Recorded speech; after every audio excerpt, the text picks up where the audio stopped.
Hello, everyone. It is the 14th of September. I love my little introductory one because it's my cat Idris meowing in a little cartoon version of him. So it makes me giggle every time. And Timo is just about to be eaten by a very beautiful white cat. So we are here, the Vibrant Animal Team, again, to try and give you some more tips and advice to help keep your pets as vibrant as possible. So how are you doing, Timo? You feeling vibrant? Yeah. It's a nice day. Everything is fine. Hello, Andrea. By the way, nice to see you again. Yeah, I'm doing fine, and let's make the animals better too. Yeah, exactly. Timo and I were laughing because we're the only two people we know whose hair grows as quickly. So Timo's hair grows as quickly as mine does. Hence the fact that it's hysterical. So my horse Romeo, his mane and tail grows this quickly, and Timo and I, so that we must be doing something right with our vibrant stuff. So today we've got a very important topic. It might seem a little bit, oh, why do I need to know this? But we're going to be talking about, specifically for cats and dogs, the role of carbohydrate in their diet and what problems that can cause when we get it wrong. And then we're going to also move on to talk about how to transition your pets onto a healthy diet. So as you go through, thank you so much to everyone that's joining us. Don't be shy and do feel free to ask questions. And as soon as we come to a break in the conversation, I will ask them. So first of all, Timo, let's just have a little recap for when we're talking about our dogs and cats. What are carbohydrates? Carbohydrates are building blocks like protein or fat for different structures. The most known is paper, cellulose, that is the building block of wood and plants. This is a carbohydrate. Many don't know, but your DNA is carbohydrate. So all the parts of your DNA are also carbohydrates. Then your joint fluids are carbohydrates, or hyaluronic acid, which keeps your cells together and the water together, is a carbohydrate. Yeah. So there are here. Yeah. there are a lot of carbohydrates in the body that do structural things. It's also, of course, a very good energy source for different animals, including humans, but not for all animals. So some animals are totally adapted to burn a lot of carbohydrates, like a monkey or a horse, most of the herbivores, and some of them are not. And a cat, for instance, is a very good example of that. Yeah, so we're going to make it clear as we go through this talk today that there's some fundamental differences between the way we eat as humans, the way our dogs eat, and the way our cats eat to maintain optimal health. So don't be shy to ask questions, anyone. We're open to anything.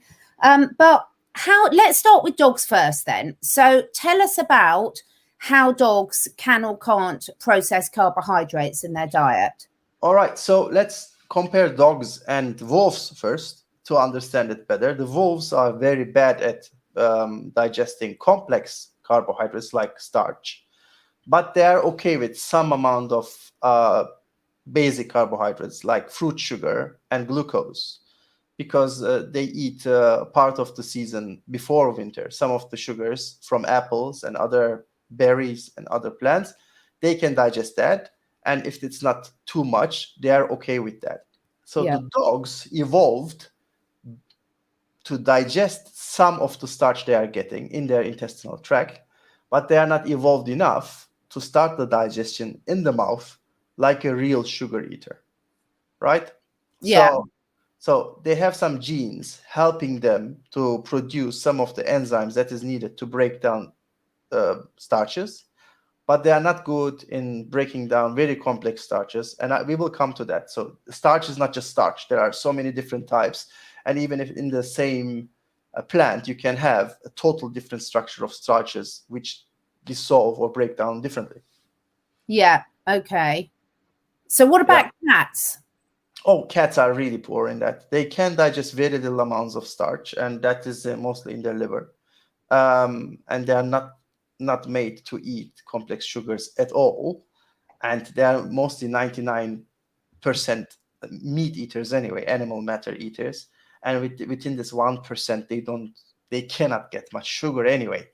So Yeah. their body is not adapted to eat complex sugars or primarily basic sugars even. Because most cats would be evolved to eat small prey that not only would not have, they'd have tiny amounts of carbohydrate in their stomach, wouldn't they? Or their digestive tract, let's say, rather than the stomach.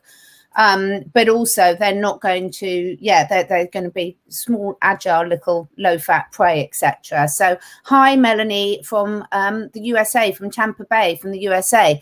So, okay, so we know we've already established that cats are designed to eat very low carbs, and dogs some carbs, but not all carbs are equal.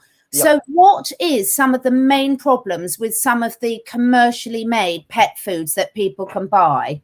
All right. So just to know, the commercial pet food is made in a way to use standard human grade food or the rest of them and turn them into something valuable to make money. So in America, this is mostly corn. So corn is everywhere, and it's a staple for many things, and it's used excessively in many things. And one of these things is to extract the starch or use the corn as a whole and make a baked starch structure which can put all the protein and fat in and make a kibble out of it. Mm-hmm. So the kibble is formed starch with protein and fat in it and fat on it. So without the starch, no kibble. So the typical commercial dog food and cat food, when it's in dry form, the kibble form, has to have a certain amount of starch to be able to produce it. And that's mostly about 20 to 20%. Wow. Yeah, it's a lot. And the dog food or pet food industry made sure with the regulations that they don't have to tell you how many carbs is in their food. So they don't have to declare the amount of carbs in their food at all. Now, sometimes carbs can come from what we think are healthy. So I deal with a lot of clients on a day-to-day basis, horse clients, dog clients, cat clients, all animals. But today we're specifically talking about dogs and cats. And one of the things I see, Timo, is in cat food and dog food, even some of the higher quality brands and even some of the frozen raw brands have an awful lot of things like potato, rice, starchy vegetables, etc. in them. Yeah. So, okay. Again, some of the things that are absorbable might be dangerous, and some of the things that are not absorbable might bring some advantages. So it's not just if they can digest it or not. For instance, horses cannot digest hard cellulose. You can see them from their feces. When you look at it, you see all the structures that are not digested. But because of those structures, the intestinal tract work. So some of the things, again, it's about adaptation. So you can give your cat a handful of sugar. It will digest it perfectly. Nothing can stop the sugar from being absorbed, but it might kill it, right? Yeah. So just because it's absorbable doesn't mean it is something good. But some of the vegetables that come rich in carbohydrate, which it's almost impossible. Nobody can get overweight with vegetables. So they don't have enough absorbable amounts of sugar in them. But let's say we use potatoes, some roots, yams, or things that are really rich in carbohydrates. They are really detrimental for the dog over the long run. Yeah, and very detrimental for cats. Yeah, for sure. Yeah. Yeah. Okay. So one of the things is it's really important that when people are buying any commercial food, whether, well, we hope no one here is buying kibble, but kibble or tinned or canned food or even raw frozen food, is really important to look at the total amount of carbs present, isn't it? Which isn't often declared. So how can someone sort of work that out from deducting from the other ingredients? That is correct. So 1 gram of carbs have 4 kilocalories. So 1 gram sugar is 4 kilocalories. 1 gram protein is 4 kilocalories, and 1 gram fat is 9 kilocalories. So you take 100 grams of food, check the package, how much energy it has, then how much fat it has, then the fat amount you calculate with 9 times, then you have, like, if it's have 50 gram of fat, it has 9 times 50 kilocalories from fat. And then you take the protein, if it has 12 grams of protein, you say 12 times 4, and you deduct it from there, and the rest of the calories comes from the carbs. So there is no other energy source in the food. Yeah, I'm pretty horrified. Even when people send me ingredients lists of feed, which is, what's meant to be a very good quality sort of natural one, I'm pretty horrified, particularly in the cat foods, just how high the carbohydrate content often is. It's really quite shocking, actually. So no wonder our cats are having some issues. Now, we are going to come on to, very nice question here from Angela. I'm sorry to hear that about your dog, but it ties nicely into some of the symptoms that people might notice if their dogs have got too high carbs. So, Timo, would you like to have a comment about Angela's dog here? And then I might make an extra comment as well. Yes. She says that the dog eats real meat mostly. What might be the problem? We will talk about the real meat, what real meat is, and why meat is not the only good source of anything. We can come to this, and we talked about it in our course extensively, but let us move on for now. Yeah. Talk about the carbs, finish the carbs, then I will come to that for sure. Angela, don't go away. We will answer that. So, and there's another question about bacon. And we will come to that too. But there are 2 types of bacon. One is the smoked one is the non-smoked one. So if you have natural bacon, then it's okay. It's not too bad, but it's a bit fatty. So small amounts are okay. But cats are not fat eaters. Don't forget that. You can maybe you give the non-fatty part as much as possible, and don't try to overheat it. We will talk about it. But if it's smoked, forget about it. It smells really good because of the free amino acids in it, but it's poison for the cats. Now, one thing before you move on to the next bit, I just want to point out that we'll talk more about it later, but we've got really good, really cost-effective home preparing your own dog and cat food courses, which Andrea has put in the comments. But even if you're not going to make your own food, these courses are absolutely invaluable. And the reason Timo and I prioritize doing these first is we see so many health conditions that are linked from people thinking that they've got a good quality, food, but it's not. And it's because there's things in there that they didn't realize that were bad of them. So one of the good things about the course is, one, it tells you how to very simply and easily prepare your own recipes and what you can and can't feed your animals. But also it will give you the information for what to look at if you're buying a ready-made meal as well. That is correct. Also, we explain all building blocks in detail. So you can really, if you read the package, you understand what you're looking at. Yeah, which is so important. Yeah. All right. So let's move on. What the typical symptoms are when the dogs and cats are eating excessive carbohydrates. And that would be, roughly over the half or more of the typical symptoms of typical problems you have with cats and dogs, because most of it comes from there. So number 1 would be, of course, joint problems, typical joint problems. Number 2, that is also as much as the joint problems, are the tooth problems, teeth problems. The jaw, the teeth, the gum, they all suffer because the saliva of cat and dog is in no capacity of digesting any starch, sugar there is. So the only thing that happens is the bacteria take care of it, and they multiply there and start to create the cavities and gum diseases and plaque and whatnot. So a lot of people notice that in very bad breath, don't they, in their animals? That is correct. So, but the bigger problem is mostly the joint problems that start early on, the joint pain, and the animals don't want to move anymore much, and they show typical signs of laziness because it's painful to move. The next step is, though, that is the bigger problem, is pancreatitis, or the beginning of an IBS, because the amount of starch can be only digested in the intestinal tract. So it cannot be digested in the stomach, but the stomach digests the protein. So because the protein needs an acidic environment to be digested or broken down, and carbs need an alkaline, more alkaline environment.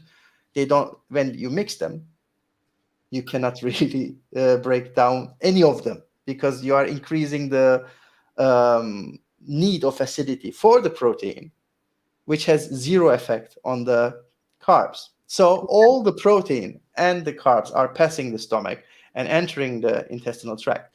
And that gives the signal to the pancreas to use as much power as it can, to produce as much enzymes as it can, to both break down the protein that should be broken down already in the stomach, and of course the carbohydrates that come extra with it, and the fats. We are not talking about it at all.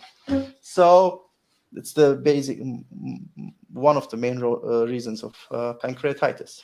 Then it has a negative effect on liver and brain, because the brain-blood barrier cannot stop the sugar. So it reaches a lot of, the dogs and cats get hyper, they get aggressive, or they get totally fatigued and they don't like to move anymore, they get apathic. All of this is possible.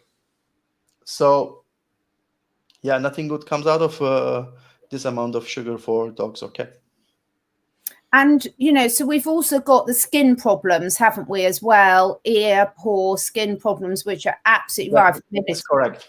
Yeah, one of the most common problems that people come to me for is ongoing skin issues, and often they've been led down the route of horrible medications and everything. So, and one thing that I didn't say, but we have a problem with carbs, but we have a bigger problem with processed carbs. So it's the carbs itself is like they can be still more or less tolerated from time to time, but once they are really overly cooked or heated over a certain degrees, mostly 120 to 160, they become really a problem, because they get then really oxidizing. They start to create reactions in the body, and that is a dangerous thing. And of course, this all brings imbalance to the immune system too, because all the carb-eating bacteria start to populate the intestinal tract, which has nothing to do with dogs or cats. They shouldn't be there at all. And this totally brings the immune system out of balance. Now you have totally wrong bacteria in the intestinal tract, and it's like you have a country with the wrong army. So it's just, it's just everyone is thinking, who are they? Why are they here? Yeah. And it just leads to so many different problems, and people might notice that as digestive complaints, as skin, as ear, of chewing paws, as lameness issues. But I think people underestimate how much effect this has on a dog's behavior, doesn't it? That is correct. So it's also, of course, from children, we know if you feed them too much lollipops and whatnot, they start to, get hyped up and overactive, because the brain won't let go of the sugar. And some of the sugars, like in glucose form, are not storable. So the body would like to get rid of it. It's not storable. So it doesn't become fat because it's too expensive to make it fat. So the body tries to burn it. And if you cannot burn it physically, which makes you jittery and all that stuff, the brain starts, you cannot sleep. You have many, many thoughts. The brain is overactive.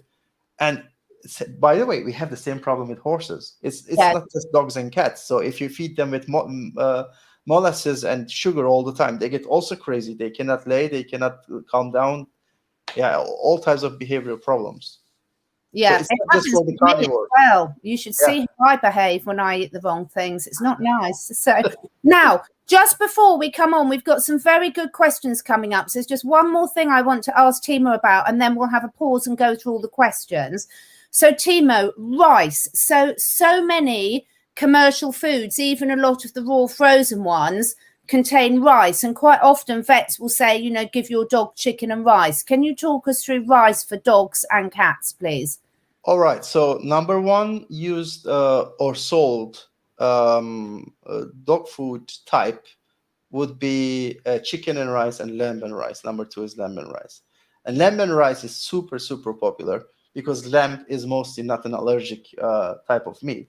So a lot of dogs that already have the problems with digestive tract because of the food they are eating can eat the same type of junky food because it's less allergic. So you try to keep the dog same on the bad food, but which one that doesn't show much side effects, so to speak. Rice is not good for the cats and dogs. Mostly for the dogs is used in a form as a filler, and Yeah. it has actually good quality protein, so it increases the number of the protein and the back. It looks good there, but that protein is not very useful for dogs, so it's hard to digest. Second, that rice that is used in the dog food production is mostly broken rice from somewhere, that rice that cannot be used for packaging or anything, so it's actually junk from the human food industry that cannot be used really. And the last thing is, it brings a lot of starch with it because it's a very starchy rice. So it helps with producing the kibble. But very interesting, isn't it? So you buy this lamb and rice kibble, and it's reddish brown. Mm. So meat is not that color, and rice is not that color either. So how did that color happen?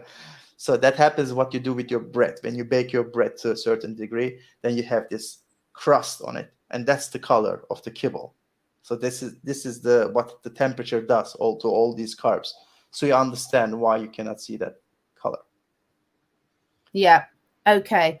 So I think we've pretty much established that that we'll go through the quantities just before we move on to the questions. So in the dog course and in the cat course, we go through in detail this in so much more detail than we're able to do in this live today, and really give you a good understanding. I'll show you at the end some of the recipes and ingredients list so you can get an idea about how it's done. But it's so important you really look into this, because even if your dog or cat isn't exhibiting symptoms at the moment, these problems are often building up. And by the time a symptom manifests itself and shows it to you as their parents, quite often the problem has got quite advanced. That's correct. And Yeah. most of the hormonal problems that happen over time are not visible even in the blood work till you reach like 80% of the problem. So you have only 20% room left, and then you start to see blood test results. So most of the things stay hidden for a very long time. Yeah. Okay, brilliant. So before we move on to the next section, let's go through some of these questions. So let's go back to Angela first, because there's quite a few things to discuss on this that I think are going to be relevant to a lot of people. So I'll let you go first, Timo. All right. So the question is that my very small dog has crusty ears and itchy, stinky sore spots on armpits. I've tried so many things, including vets, but nothing works. Any ideas? She eats real meat mostly. Thanks. So, what you mean with real meat? So, and that's not a rhetorical question. So, the real meat, are you talking about typical ground beef bought from the supermarket? Are you talking about organ meats, offal from different parts? Is it mechanically gained meat scratching the bone, or is it piece of steak that is cut and minced? I don't know. So these are important questions, because most of the meat you can give, it can be pork, it can be beef, is worthless in a sense that it doesn't contain the four main things that your dog needs. One is vitamin D, it's not in the meat. Calcium, it's not in the meat. Silica, it's not in the meat. And some of the vitamins, it's not in the meat. So the meat doesn't contain them. And most of the carnivores don't eat meat, and meat sense muscle meat as their main energy and vitamin mineral source. They would eat organ meats to cover that. And they would eat some fruits and berries and plants to cover that. So normally the muscle meat is the main energy source for the dog or the cat, not the vitamin mineral source. It looks like your dog has some kind of immune problems, and this always shows itself as on the skin, under the armpits. As you said, this looks like either your dog has a certain reaction to the protein you are feeding, and or has problems with the immune system and light IBS that shows itself as what you are describing. So if you want to move on with this, of course you can go to the course, but a short advice would be cover 10% of the meal as organs, mostly liver and heart, and give some blueberries, add some parsley, and try to alternate protein sources so that the same protein is not hitting the bloodstream all the time. And Angela, I agree with everything that Timo says, as always, because his halo is up there. But the other thing I would say is I see quite a lot of problems with this. As Timo said, your dog's microbiome is very out of balance. So there's lots more advice that I can give you on that. Go back and have a look at perhaps I've got a video on my YouTube channel with Andy Mills about gut health, but I've got some other fantastic products that I can recommend, because quite often dogs have high levels of heavy metals, pesticides and herbicides in their system, which can make it very difficult when you've got this residual toxicity. So I will be talking either on Friday or next week about some really good products that can get those out of your dog's system, which is crucial. So I would also be looking at making sure you minimize any shampoos, chemical flea, tick, wormers, etc., all of which are going to negatively affect your dog's microbiome. So the course will really, really help you get those good nutrients in, good as quality as possible. And we explain what we mean by that in so much detail. And also we need to probably look with your little dog about pulling some of these contaminants in a very safe way out of the body and making sure no more are going into there. So I hope that helps, Angela. Now, Kim's got a good question here, Timo, that my dog has a raw meat diet with offal and bone included.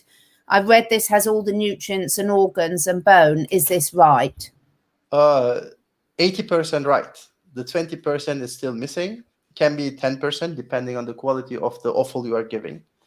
But no dog is 100% carnivore. And normally they would get some of the plant nutrients from the animal's prey's intestinal tract.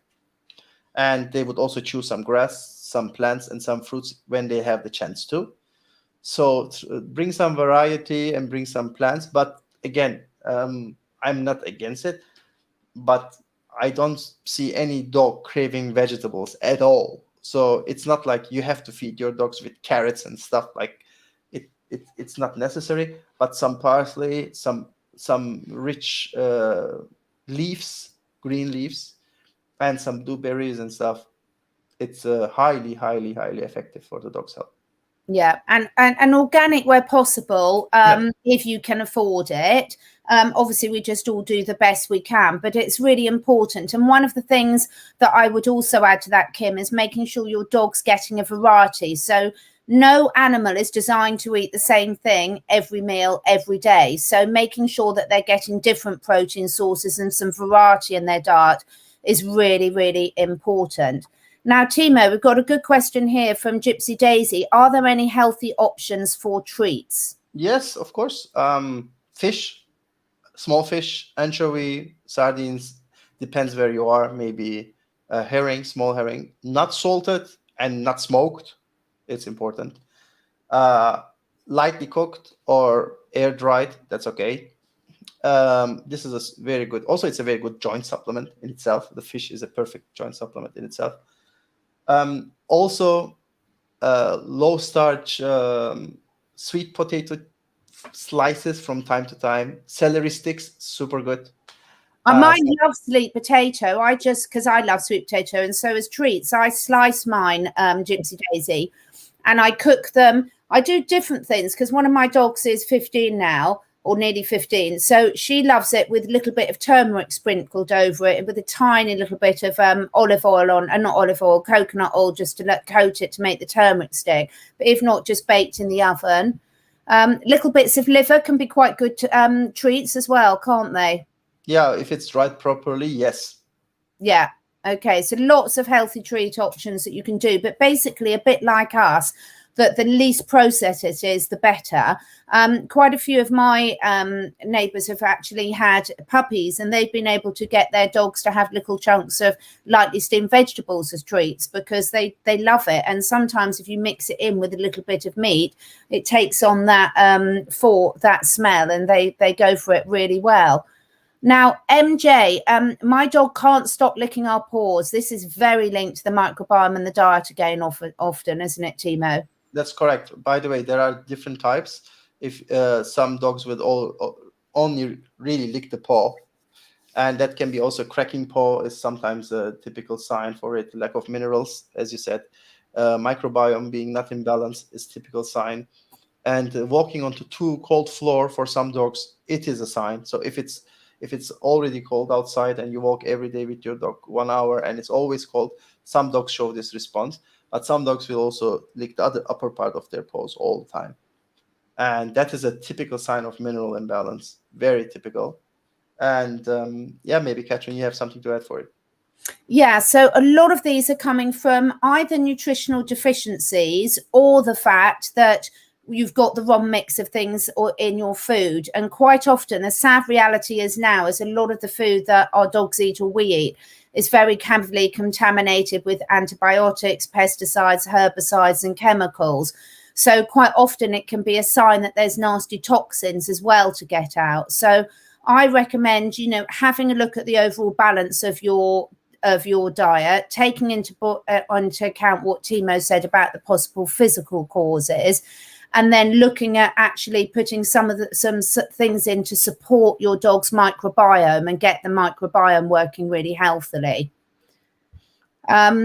So a really good question here from Courtney. A 9-year-old Yorkie Maltese, should I switch her to a senior food and a multivitamin? All right. No. So first of all, your dog is not a senior. Yeah. So it's like, I don't know how old you are, Courtney. I am not going to ask, but would you think that in your early 20s or 30s, somebody would put you into senior house and ask everyone to give you just soft food? So because you cannot chew anymore, come on. Okay, so it's in your prime. It's in your Yorkie Maltese, which sounds gorgeous. I wish we could see a picture. That sounds beautiful. Your baby's in its prime, is what we're saying. Yeah, so it's not a senior. And okay, multivitamin. So when we are here, let's make another video out of it. So multivitamin is an important thing, but okay, let me tell you something. Chemically speaking, water-based vitamins and oil-based vitamins do not getting absorbed well when they are really together. And because the multivitamins are created as a pill or as a drop, but mostly as a dry powder or a pill type, they have to be absorbed in the same time because they come in a very small package.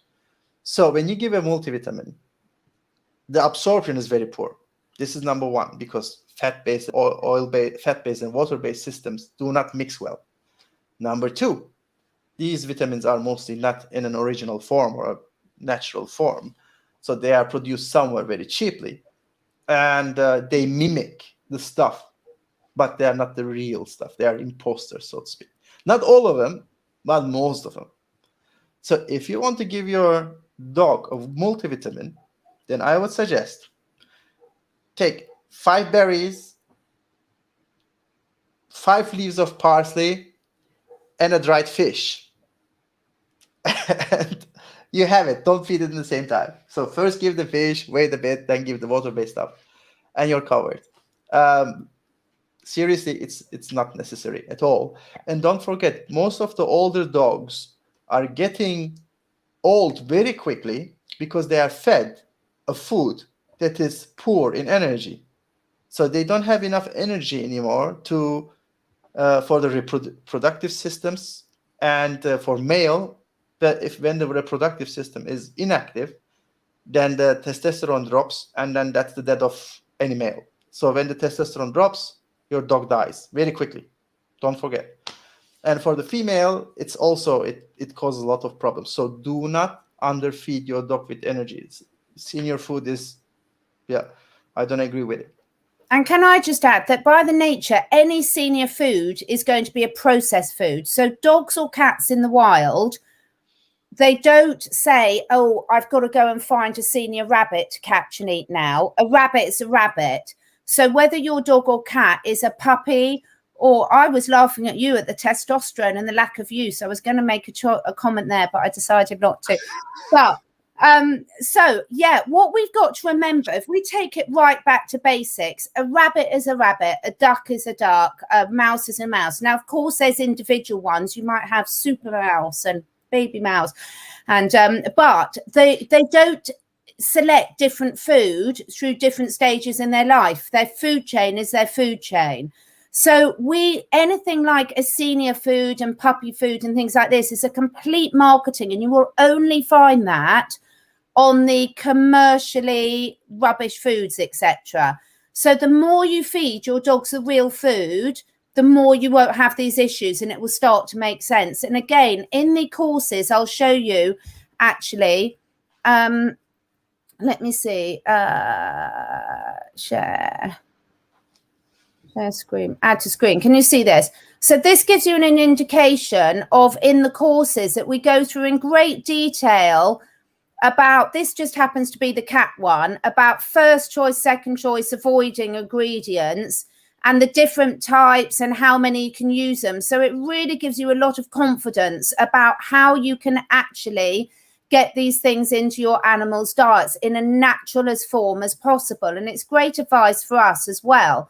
Now, what we then do with that, I have to stop sharing the screen. I'm getting good at this technical stuff. Share screen, Chrome tab. Sorry, I'm where to, lets me have a look at this, see if that is. So here, then what we then do is we look at the recipes and how you would put a recipe together and examples and explain all that. So what we do is we explain how to use the food, and then we can adjust it for particular needs. So it's a great question, and unfortunately it's one that we all get sort of duped into, but you know, hopefully that will really help you. Now there's a question here from, I'll let you pronounce this lovely lady's name. 20 years old. First, you fantastic for having a 20-year-old cat with no health problems. I'm so sorry to hear that. By the way, I don't know if Ezunia is Slavic, because the surname means acid, or in some languages vinegar. But a 20-year-old cat lived without health problem, lived a perfect life. You have no issues. It's already perfect. So it was okay. So according to your research, every animal except humans, because we have different measures, lives about a certain billion times of heartbeat. So when that time comes, when the heart decides, or the heart cells, the pacemakers decide, okay, this is the end, we cannot do anything anymore, then the death comes very quickly in a healthy body. I'm not talking about health problems and dying from kidney and this and this. But when the heart says it's over, this is programmed death. So it's you reach that. The humans double this right now because of antibiotics, this. So we have less stress, and the body can survive, and we don't hunt anymore, we don't run, we don't gather. So all these extreme things that brings the heartbeat up are not there anymore. So I think you have nothing to worry. That was perfect. 20 years of no health problems is perfect. It was the end. It's you cannot change anything about it. You've done an amazing job, and it's a real shock for you, but what a wonderful way that your cat died in your arms for your cat. So well done. I know that's very hard for you, but you know, it's the best we can hope for, that we're there with them. Jane Winkles, what a lovely name. My dog is smelling sweet. I have to bath her daily. Now, we don't like daily baths, do we? Timo, what can you say about this? Well, the more you bathe your cat or dog, the more smells will come out, because the cells have to do something to cover that skin and hair again. You have to be careful though. Check what you're giving your dog as food, because some of the things that can just go to the glands and create some smell. Some sweet smell can be connected to something sweet, but it can be also connected to something totally different. Don't forget, mustard gas is not it's not made out of mustard, but it smells like. So you have to find out first. Just give us more information about it. Maybe contact Catherine about it. Yeah, contact me, Jane, because normally when you've got an unusual smell like that, it's a sign that the microbiome again is out of balance. And that can be caused by any number of chemicals in the system, inappropriate diet, etc. So I would look at all of those factors, definitely. Yeah, and one morning, just because it smells sweet to you doesn't mean it's a sweet smell for someone else. Also, so maybe contact someone that has a different nose than you, who can identify it better than you, because maybe it's nothing sweet, but that just creates a reaction on you. I've got an amazing sense of smell because my hearing's so bad. My sense of smell takes over. So then we've got here nice contact from chicken liver in the deep freeze now. Is that a healthy choice for our cat and dog? Chicken liver in the deep freeze right now, is that right now it isn't, but after you thaw it, yes, it is. Yeah. If it's of course organic from a good quality source, yes, it is. Can I comment on something? CPS, don't eat anything with a face and heart. We both don't, but the animals like cats behind me, they are made for different things, so they have to eat that, but we don't. Yeah, Timo and I don't. We're both vegan, but obviously we do feed our cats and dogs meat because they unfortunately can't thrive without it. So personally, the way I deal with that is that I buy the most ethically raised that I can, and I make sure I waste nothing. So I'm a big fan of things like bone broths and things, because my view is that to honour the animal that's died, I will waste no part of it, and try and make decisions so it's raised in as ethical a reason as way as we possibly can. But yeah, thank you for that. So Maria's saying, my dog shakes his head and lips the top of his paws and has gas. Is a probiotic appropriate? I've got a very strong... Carry on. All right, so let's define probiotic. So probiotic for you is possibly the pill or the powder you buy to put into the food or give it directly, and it repopulates the intestinal tract. It doesn't work like that, because the intestinal tract has, for dogs at least, more than 8,000 different species of bacteria, virus, fungi, whatnot. And the pill you give has maximum 10 or 15, let's say 20 species. And some of them don't belong to dog at all. They are just some types of bacteria that can feed on lactobacillus, like some type of milk changing bacteria that believed to be positive, right? Because they are regulating the negative bacteria, so they can get in. It's like mercenaries. You pay them, they go there, they kill whatever you want to kill off, but you cannot populate them there because nobody wants to have a militia in his house all the time. So that's not the right thing. There are other products to do it properly. So Catherine knows it far better than me, but there are some natural products that you can use, naturally fermented, far more diverse, far more functional, and they don't have the side effect of being regulated or just limited to 10 species. Yeah, so depending on what country you're in, Maria, if you're in the UK, I would recommend you to a product called Plusback Feed, which you can get from plusback.net, and it's a fermented soil-based effective microorganisms, which is a whole nother talk in itself, and we will do, but it's completely different to a probiotic, and it's brilliant, and you can get similar things in other countries. So I don't know what country you're in. Feel free to drop me a little message, not under the video for things like that, because there's so many messages I can't feel. My email contact is under all the videos, so feel free. Sounds really old German, Eisenhart. It's like really as hard as iron, you know. It's a nice surname.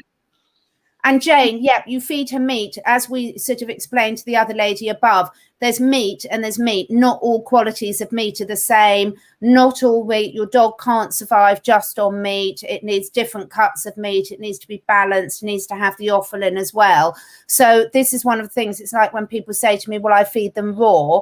But you know, raw, everything that is not cooked is raw. You know, an ice cube can be raw. So what we need to do is start probing deeper into these questions. I know it's difficult for you to write it all in a comment, so I'm not saying that rudely, But this is what we're trying to encourage with these talks, is to really probe deeper. And Timo will definitely do one on probiotics, because it's something we're both so passionate about and both very knowledgeable about. Yes, we'll do that. Very complicated subject. It's a very complex subject. It's such an important, excuse me, my sage stick's got down my throat. So, Timo, whilst I have a sip of water, let's talking about transitioning onto a healthy diet for dogs and cats, and how important it is people persevere with this. Oh, so actually, it's a very good segue, because we were at the microbiome.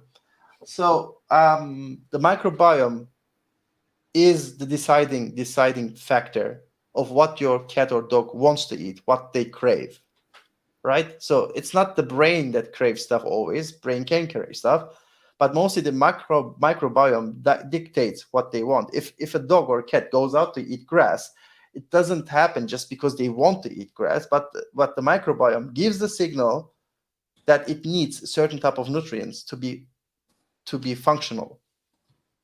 And that's why we have a transition period, because in the transition period, the microbiome will change to the one that should be there. It doesn't happen overnight. So it's not like today you give kibble, tomorrow you give self-cooked food, and everything will be fine. Everything won't be fine, because the bacteria which is needed to use that perfect food is not there yet. It's and by transitioning, you populate the right bacteria over time, and you reduce the amount of bacteria that you don't want and need. That's the transition time. It can be anywhere from 3 weeks to 3 months. Most, according to my experience, the average time is like 6 weeks. In 5 to 6 weeks time, the transition is perfect. But senior animals need longer, and puppies need shorter, especially if they just weaned and just moved forward. It's far easier to transition them from a beginner's kibble, a junior kibble, to something proper. But you have to persevere, because again, the bacteria is not there. So the craving or the preference for the food will be the one according to the bacteria that's in. So your cat and dog might not want to eat what you're giving now, because it doesn't fit their bacterial profile. That is wrongly there. So you have to persevere. You have to move on. You have to try till the right bacteria is in, and they start to decide to eat the right thing. Does it make sense? So it makes sense to me. And one of the things that is so important is we don't despair, because cats particularly, and some small dogs, can be incredibly, if they've been fed one type of food all their life, it's like someone who's got a young child and they fed them chicken nuggets and chips, and then they're trying to get them to eat a nice, healthy, organic, naturally cooked meal. So there's a few things I would add to that. Is that everything Timo said is so true. What you'll notice is that when the microbiome that starts in the mouth starts to adapt to the healthy new food and gets balanced, then suddenly your cat or dog will start really enjoying the healthier choices, because there's so many nasties that are put in the processed food that make them almost addictive. But there's some other little tips that we can do, is that we can look at, and we cover a lot of this in the courses. And I know I keep saying about the courses, and this isn't a hard sell. I think the feedback we've had from the courses has just been so fantastic, because what we try and do there is just make it really easy for people. So people saying, what do I feed my animals? You can't cover that in a half-hour chat, but we've put it down, really made it really clear for you. We've explained the why, shown you how to do it, and then given you some really good do's and don'ts and recipes. And we also cover the transition. So if you've got a fussy cat or dog, things like a nice homemade bone broth with no added sugar or salt or anything like that in, poured over, can really help to sort of make it more appealing. Some cats and dogs like some slightly warm water from the kettle poured over just before feeding, so that it's at body temperature, not really cold, that might help their teeth. Also, we cover in the courses about where you feed your dogs and cats are really important, because it's really important they feel comfortable, particularly when they're, you've got multi-cat and dog households like I have and like many of you on the chat have.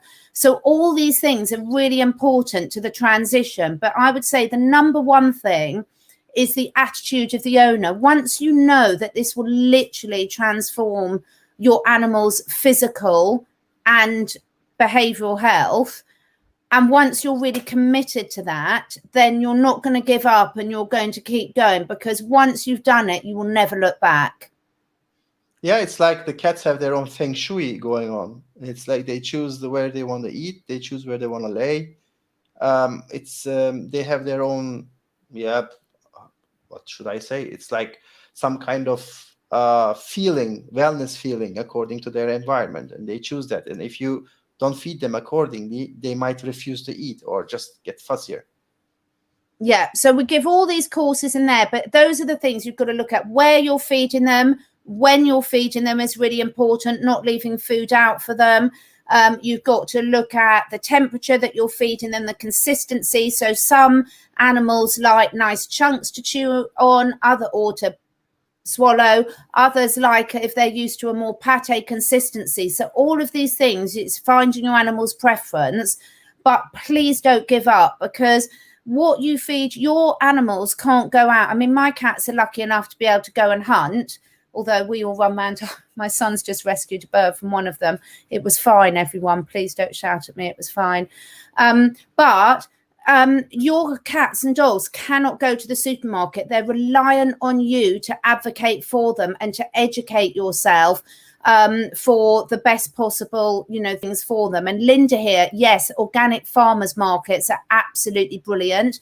There's some really good companies that do raw meat. So sometimes you need to shop around. So I get my sort of hearts from one place and some of my other meats, for my organic liver, from another place. So yes, shop around and you'll find some good suppliers. And what I'm going to do is put a bit on my website, because everyone's in different areas. If you find good suppliers, please email me and I will put a section up on the website so we can share and support these companies that are providing what we want. One last question here, because we're going on. Just Joe, we've both got opinions on this. I always worm my dogs every 6 months. Is this a good idea? Well, it depends where your dogs are, what they do, what your environment is. Second, how do you worm them or deworm them? So be more specific, then we try to help you out. Yeah, so what I would say is chemical wormers are very detrimental to the microbiome. Timo and I are in the process of doing a wellness course which covers all things like this. So I would be switching to doing worm counts, which you can do very easily from a poo sample. And I would only use chemical wormers when you need to. I do not use them preventively at all, because the downside, can really negate the good side. So there's some very good herbal wormers. Again, it depends what country you're in. There's some really good homeopathic ones, and it's always best to know what the signs that your dog or cat might have different worms are, so you can look out for any symptoms they're displaying and act accordingly. So have we done a show on vaccines and flea treatments? We absolutely have done a really good one on vaccines that we did. Was it 2 weeks ago? Or 3 weeks ago, yeah. 2 or 3 weeks ago. So if you look back, all our videos are on YouTube. They're also on my catherineedwards.live site, and they're also on my BitChute. And all the links are always below the video, so you can find them on whatever platform suits you best. We haven't done the flea treatments yet. That's on our long list of things to cover, and it will also be covered in our wellness ones. But the vaccine one is absolutely crucial. And then we did one on neutering and spaying last week. So last question, I think, because we're nearly out of time. So Mystic Mimi, we have a butcher that we have in hand. Because I'm new to researching this, I hope it's okay to ask. Should I get my dog's meat from the butcher and cook it up for them? And if yes, what time? Well, Timo, do you want to answer about the cooking? And, and if so, what kind? All of this, Mystic Mimi, is covered in the course about how cooking changes the chemical composition of the meat. And if you are going to cook it, what a safe way to do it is without destroying all the nutrients. And also you want a good variety of meat. And again, that's all covered in the courses with the recipe lists and everything of what do's and don't and everything. But supporting local butchers, I think, is really, really good. Don't you, Timo? Yeah, and it's if it's okay to ask, yes, it is okay to ask. Should I get my dog's meat from the butcher? Yes, you should. And cook it up for them if yes. Yeah, cooking it up and how to cook it or not to cook it, and how to freeze it or not to freeze it, and what types, they are all in the course. But we might cover it in another show. Maybe we talk about details about types of meat and what is advantages, what is not. But today we cannot cover that anymore. It's just not enough time for that. Because there's so many different bits to that, and it's a brilliant question, Mr. Mimi. And Timo and I are going to add a little section to the course on how to actually get the raw meat off bones. Say if you buy a whole chicken carcass and everything. I make a right mess of it. Timo's a lot more proficient at doing that than I am. You're a bit more skilled in the kitchen than I am. So really, really good questions. And Mimi and everyone else, you get 10% off any of the courses on the Catherine Edwards Academy with code BALLS10. The BALLS10 came from our nurturing course last week, and we like it because it's funny. So please do use that discount code. It's a coupon code that when you check out, and all of the courses give you lifelong access. You can go through them as many times. You've got it all there. Any updates to the courses that we make, you get free of charge. And you can also ask questions as you go through the courses. We've had some brilliant questions, haven't we, Timo? Yes, but there is still one question we have to answer, and we didn't touch it. It's from Sue Jones. And that is, my 14-year-old dog has struvite stones. Do you have recipes I can feed him? Thanks. Oh, I missed that one. I'll find it whilst you're talking about it. Yeah, 628. Oh, 628. Okay. 528. Okay, you talk about it and I'll get the question up. All right. So struvite stones are coming mostly from inflammation, but they are built on ammonium and phosphorus. So dogs and cats have to eat a lot of phosphorus because it's part of the meat. But the phosphorus is mostly kicked out easily, or just, let's say, pissed out easily, straight said, with calcium inside. So if your dog doesn't have enough calcium in his body, in its daily diet, then the phosphorus is kicked out with ammonium together with magnesium mostly, and these create the struvite. So you might ask why I'm telling you this, because the part of the answer to your question is you have to have more calcium in the food and controlled amount of phosphorus. So most of the dog food are too high in phosphorus and not enough in calcium. So if you follow the course, or if you follow at least 2 times calcium in 1 time phosphorus ratio in your food, you are good to go. So you can, of course, use bone, but you can also use parsley or some powder form calcium made from red algae and all that stuff. Try to keep the calcium higher than it is, because it's clearly not enough. So struvite comes from that. Except that, just keep the kidneys happy. So feed your dog with good quality minerals and vitamins from natural sources. And be careful, don't feed anything with salt in it. Keep your sodium levels low, because dogs and cats have no need for a high level of sodium. And that's mostly detrimental and causes these stones too. So keep the kidneys happy, feed more calcium, drop down the phosphorus to a natural level that a prey animal would have. And not just like, for instance, we are almost at the end, I know, but I have to get this all off my chest. So you will see that in the food package that they add calcium phosphate as a calcium source. So this is funny, because for every bit of phosphorus in the body that has to be pissed out, it needs the same amount of calcium. So if let's say you drink milk, you have 5 units of calcium and 5 units of phosphorus in the milk. How much calcium you get from it? 0, because that calcium has to go out with the same amount of phosphorus. Same with calcium phosphor as a supplement. So it's pissed out the way it is. The ratio is 1 to 1. So you need double as much as calcium as the phosphorus, so you can have some calcium for the different functions in the body. I hope it helps. Yeah, and if you still have problems, then thank you for noticing that question, Timo. I missed that one. If you still have problems, so the diet is absolutely crucial, as Timo said, because that will put it right and stop it coming back. But if you need some extra support in the meantime, I would really recommend you contact, I don't know where you live, but contact a zoopharmacognosy practitioner. That is someone that is trained to use essential oils and herbs with your dog with self-medication and self-selection, and that can be incredibly effective for getting rid of problems like this, and then the diet will keep it in balance. So one final question, one final point here. Spinach for cats.